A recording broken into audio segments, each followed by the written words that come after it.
Ipinagdiriwang ng FPJ Batang Quiapo ang ika-3 anibersaryo nito sa telebisyon at taus-pusong nagpapasalamat ang primetime king na si Coco Martin sa patuloy na suporta ng mga manonood.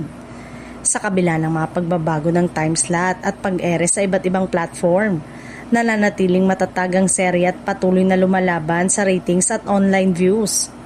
Sa ilang social media post ng Dreamscape Entertainment, pinasalamatan nila ang mga diehard kapamilya na walang sawang sumusubaybay sa kwento ni Tanggol. Ayon sa production unit, 3 taon nang nagbibigay ang serye ng aksyon, drama, saya at inspirasyon gabi-gabi sa mga Pilipino sa loob at labas ng bansa. 3 taon mo na kaming nagpapasaya, napapahanga at napapaiyak sa bawat eksena, komento ng isang netizen. Isa pa ang naging bahagi ng pasasalamat. Maraming salamat sa patuloy na pagbibigay inspirasyon at saya sa aming lahat. Patunay ito na malalim na ang koneksyon ng programa sa mga manonood.